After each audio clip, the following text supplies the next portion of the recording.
Hey guys, Niki with Vapor Honing Technologies. Again, we're back in our new showroom. You guys are welcome to come visit anytime. I wanted to speak to you today about an Econo unit. This is our VH3630. It's ideal for a hobbyist, but if you need a step up. So this cabinet is stainless steel. The workspace is 36 by 30 by 38. What we wanted to do is kind of show you how to set this machine up. So when you receive this machine, you're going to receive it just as you see here. When you receive your machine, please be sure to inspect it. Make sure there's no shipping damage. If there is, please note it on your paperwork and let your driver know, because we definitely want to make sure we head that off at the pass. In the process of setting up your VH3630, you have a basic regulator, standard regulator on the cabinet. This is where your main line of air is going to come in. This is going to be a 1/4 inch MPT. We're going to use a quick connect, so I'm just going to screw this in place and then attach the main air line to it. So this is a push to connect. What that means is that when you push in on this little orange ring and you pull back, that's what's going to release the hose. So now that we have our air set up, what I want to do now is set up the closed loop system. So we're going to go get the basins out. Okay. You get 2 basins, you get a pump with the plate as you see there, an exhaust stack, and a small little plastic ratio. So this is where you're going to test your abrasive ratio. What we want to do is you want to fill both of your basins up with water, because that's where your rinse water is going to come from. I'm going to fill this top one first, and then we'll fill the bottom one.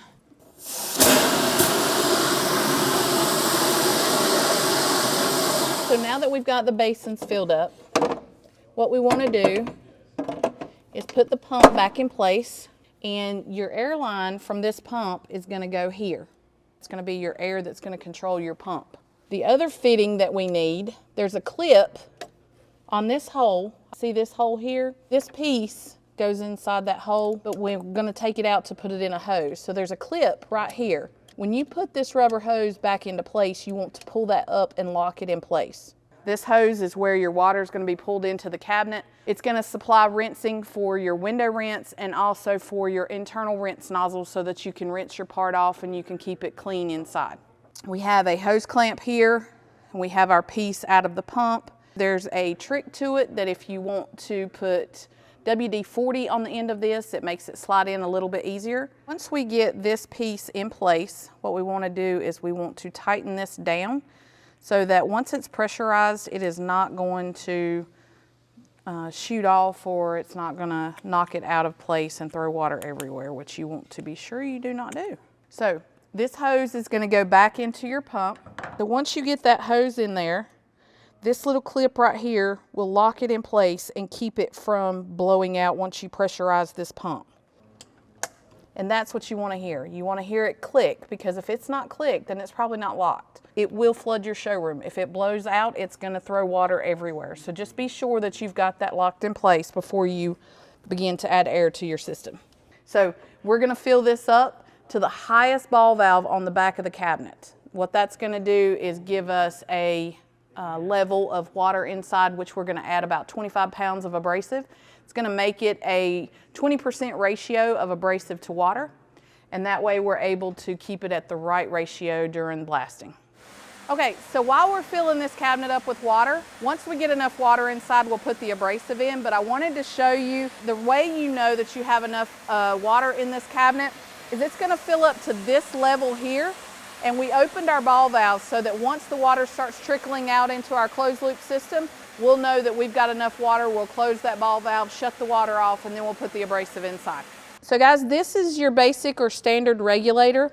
It's going to come to you, it's probably going to be at 0, but before anything can work, you need to, after you turn your air on, you're going to need to turn this dial in order to increase your pressure.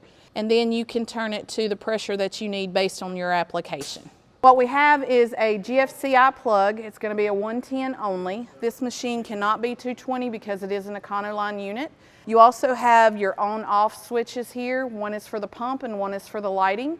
I'm going to plug this into the wall, and then we're going to turn the power on. As you can see, you have two 2-foot LED light bars inside, so the lighting is exceptional. You have 2 window rinse, which is going to help keep your window super clean. You've got an internal rinse nozzle, and then you've got your slurry gun. And what we're going to do now is add your abrasive to your cabinet. We're going to get this box. This is glass bead, so it's 170 to 325 glass bead is what we're using in this cabinet. And this is what you will receive when you place your order for abrasive. When you're ready, we're going to just pour this in over the floor. Now, once I turn my air on, I'm going to be able to rinse down this abrasive. It's going to go down into the bottom, and the pump and the agitation system is going to make that abrasive suspend in the water, which is what's going to bring it up to the gun. This is how we basically set up a VH3630. If you have any questions, or if we can help you with anything, setting it up, getting abrasive tips, application tips, whatever you need, give us a call at 828-202-5563. Thank you so much.